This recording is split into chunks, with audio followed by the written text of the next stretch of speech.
మా పేరు పాలగిరి శివరామరెడ్డి, నంద్యాల జిల్లా నంది అవార్డు గ్రహీతను. ఈరోజు ఎన్టీ రామారావు గారి సాహిత్య కళారంగ పురస్కార అవార్డు కార్యక్రమం సుందరయ్య విజ్ఞాన గ్రంథంలో ఈరోజు సాయంత్రం ఇస్తారు. మరి ఎన్టీ రామారావు గారు ఆనాడు తన మీసం అంటే దేశానికి ఒక శుభంలాగా పెడితే ఎన్టీ రామారావు మీసం పెట్టాలంటున్నారు. కానీ మేము కూడా పెట్టాలి ఈ మీసం అని చెప్పి మీసాన్ని పెట్టుకొని రావడం జరిగింది. ఎన్టీ రామారావు గారిని నేను గత 6 ఏళ్ల వయసులో నుంచి చూస్తున్నాను. ఎన్టీ రామారావు గారి గురించి చెప్పాలంటే తెలుగు భాషకు ప్రాణం పోసినటువంటి మహోన్నతుడు ఆయన, మహానుభావుడు. ఇవి కానీ నేను 18 సంవత్సరాల నుంచి మీసగట్టు ఇలా పెడతానే ఉన్నాను. ఆ రోజులలో ఉయ్యలవాడ నరసింహారెడ్డి మీసము ఉండేది. ఈ విధంగా పేరు ఉండాలని చెప్పేసి మీసం మీద ఇంట్రెస్ట్ కాబట్టి మీసం పెట్టడం జరిగింది. ఈ మీసం వలన కొన్ని ఇబ్బందులు కూడా జరిగినాయి. కొన్ని చోట్ల జడ్జీలు కూడా కామెంట్లు చేసి నీళ్ళ కోసం పొద్దుటిపాడు కోసం పడితే మమ్మల్ని లోపేసి మీసాలు పెట్టుకొని లోపలికి రావచ్చు అంటే ఇది మా వంశపారంపర్యం అని చెప్పినాము. ఎందుకంటే మీసం అనేది చాలా అందమైనది. ఉండాలి ఆలమందకు దొడ్డి, అప్పులోడికి వడ్డీ, దున్నపోతు గడ్డి, రజకునికి ఉండాలి నడ్డి, మగవానికి ఉండాలి మీసము, ఆడదానికి ఉండాలి కొప్పు.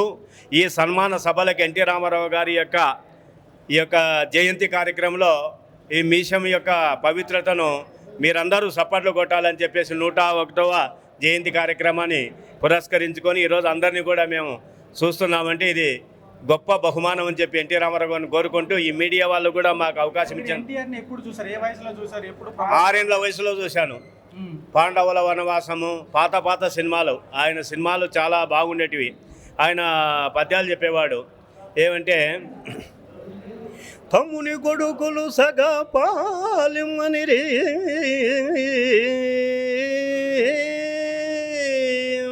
అటుల ఇష్టపడవరేని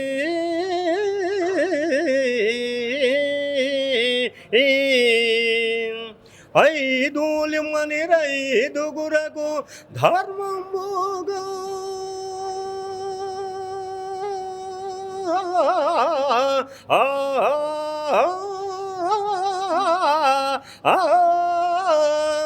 నీకు తోచినట్లు మలుపం వారి మామా మామా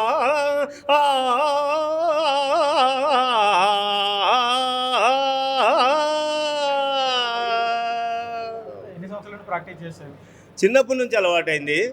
ఎన్టీ రామారావు గారి డైలాగ్ చెప్తాను మా పద్యగానంలో, గయోపాఖ్యానంలో. దేవ ఆ సామ్రాజ్యాది తుచ్చ సౌఖ్యములకును ధర్మ మార్గవర్చనములకును సాటియే మహేంద్ర సమాన భోగికైనం శరణాగత సంరక్షణాది ధర్మ కార్యాచరణం కలిగినంతానందం సర్వం సహా పరిపాలన మనర్చునప్పుడు కలగదు. రాజ్యపాలకుడు ఈ లోకమున పూజ్యుడు, అదును మందుల చేతనే ధర్మపదగామి ఉభయలోక పూజ్యుడు. నా మనమున ధర్మేతర వృత్తున్న తిల్లరు చని నారార్గురు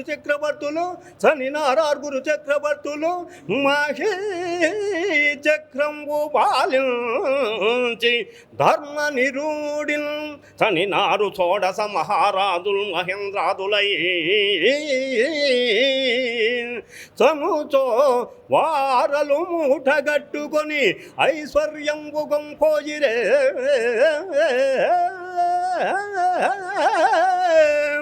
అనగా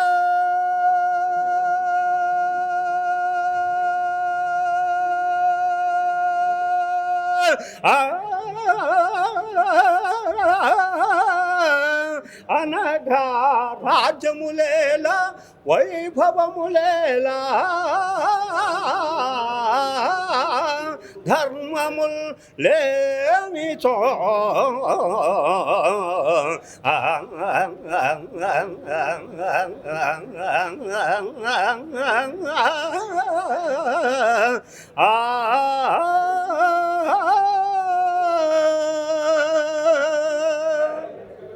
ఈ కళ ఎట్లా మీకు ఎట్లా అబ్బింది ఏంటి? తెనాలి వాళ్ళు మా నంద్యాలకు వచ్చి ఆడేవాళ్ళు. గుంటూరు జిల్లా, తెనాలి జిల్లా ఆడుతూ ఉంటే నంద్యాలలో నాటకరంగం విక్టోరియా రీడింగ్ రూమ్లో పెట్టేవాళ్ళు. అప్పుడు మేము పిల్ల శ్రేష్టాలుగా నాటకాలు తునిగిపోతే డివి సుబ్బారావు, గూడూరు సావిత్రి గారు ఎప్పుడు 1981, 82 సమయం. అప్పటికి ఎన్టీ రామారావు గారు 82 అప్పుడు ఫీల్డ్లోకి రావాలని ఎన్టీ రామారావు గారు ముఖ్యమంత్రిగా అనుకునే సమయంలో అంతకంటే ముందు నేను ఈ గూడూరు సావిత్రి, డివి సుబ్బారావు గారు ఇద్దరు స్టేజీలో ఉన్నారు. నేను మా నాయనను కాదని వచ్చినాను. మా నాయన అరుస్తాడని పక్కకు దాచిపెట్టుకుంటే పిల్లోడు బాగుంటారా నైనా పిలిచండి ఆ పిల్లోని. నేను ఏం పేరంటే శివరామరెడ్డి అన్నాను. ఏమిటికి వేస్తావు అని అడిగినారు. లోహితాసునికి వేస్తాను అన్నాను, చిన్నపిల్లోని కాబట్టి. మరి లోహితాసునికి వచ్చి ఏం చెప్తావు నాయన అని డివి సుబ్బారావు గారు గూడూరు సావిత్రి అడిగింది. అంటే అమ్మ పూలెచ్చా, అమ్మ ఆకలి అనడంతో సెలెక్ట్ అయిపోయింది. అక్కడి నుంచి మాకు ఈ నాటక రంగంలో ప్రవేశం జరిగింది. అవార్డ్స్ కూడా తీసుకున్నాము. ఇప్పటికి కూడా గయోపాఖ్యాన్ని ఉద్దేశించిన అర్జునుడు ఆడుతున్నాను, అడగసిన అర్జునుడు ఆడుతున్నాను. ఎన్టీ రామారావు గారి యొక్క దుర్యోధన సార్వభౌముని కూడా ఆడుతున్నాను. ఆ డైలాగ్ కూడా ఒకటి చెప్తాను. ఆహా ఏమి యాదవుల వైభవము, ఆలు మందలతో అలసి సొలసిన నిద్రయ, ఇది పగటి నిద్రయ లేక కపట నిద్రయ, ఏది ఏమైనా యాతనకై వచ్చిన వాణిని వేచి ఉండక తప్పదు కదా.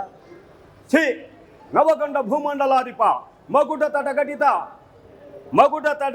నిజ నిత్య నిరాజిత పంఖేరహుండనై, నూరుగురు సహోదరులకు అగ్రతుండనై, మానధనుండనై, అభిమానధనుండనై, రాజేయులకు మిత్రుండనై, ఈ ఎర్రి గొల్లవాని పాదముల చెంత నేను కృతుండటయ్యా.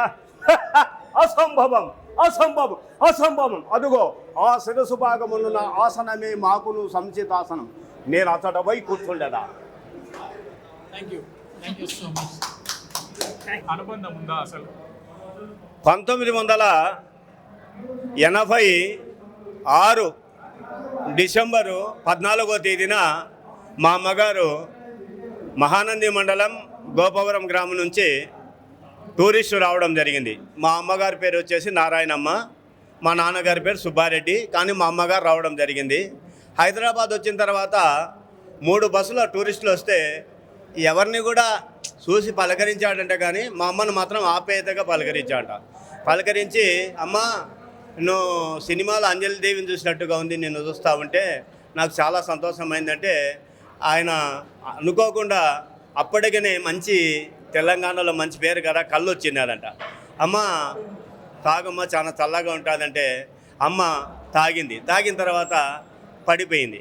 కొద్దిగా కైపైకి పడిపోతే ఆయన ఏం భయపడకుండా అరే అమ్మని తీసుకుపోయి లోపల పండబెట్టండి, మనం ఆ కార్యక్రమం ఆమెతో మధ్యలోకి వచ్చిన తర్వాత ఆమెను లేపి పంపిద్దామని చెప్పి 2000 రూపాయలు డబ్బులు ఇచ్చి మనిషిని పంపించి మళ్ళీ అదే టూరిస్ట్ కాడికి పోతావమ్మా, లేకపోతే నువ్వు బస్సుకు పోతావా లేకపోతే ఫ్లైట్కైనా పోతావని అడిగినాడంట. అంటే నాకేమొద్దు నేను వచ్చిన దారినే వెళ్ళిపోతానంటే, అమ్మ మీ రుణం ఎప్పుడు తీర్చుకోలేనమ్మా, మీరు మీ బిడ్డలో ఎవరో ఒకడు కళాకారుడు కావాలని అన్నాడంట. ఆ విషయాన్ని ఇప్పుడు మీకు ప్రస్తావిస్తున్నాను. అందువల్లనే నేను గట్టి పట్టుబట్టి ఈ యొక్క కార్యక్రమంలో నేను చేయడం జరిగింది. అందుకే ఎన్టీ రామారావు గారు స్వర్గీయులైనా ఈనాటికి మతికి ఉంది ఏంటంటే, దాచిపెట్టిన ధనము పరుల పాలు, అందమైన దేహము అగ్నిపాలు, అస్థికలన్నీ గంగపాలు, కొడుకు ఉండిన తద్దినము కూడు కాకుల పాలు. కానీ అన్నపూర్ణ ఆంధ్రప్రదేశ్లో ఆయన ఎన్టీ రామారావు గారు అన్నదానములో మంచి యోగ్యుడని తెలిసింది. ఆయన మీద మళ్ళీ ఒక పద్యం కూడా, ఆకలికి కావాలి అన్నపూర్ణ మాతేశ్వరి,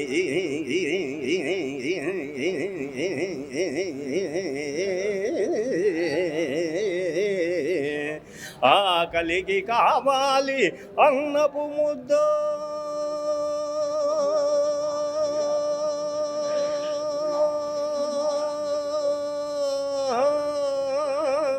గోడలకు కావాలి రంగులపు సున్నపు గడ్డ, ఎన్టీఆర్ వేషాంత్రము వేసి రామకృష్ణ రామాయని పాడుతూ, ఎన్టీ రామారావు గారు నిజంగా మీరు రాముని యొక్క అనుగ్రహముతో ఎన్టీ రామారావు గారు రామారావై ఈ ప్రజల కల్లా దేవుని వల కనిపించిన NT Rama Rao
thank you so much.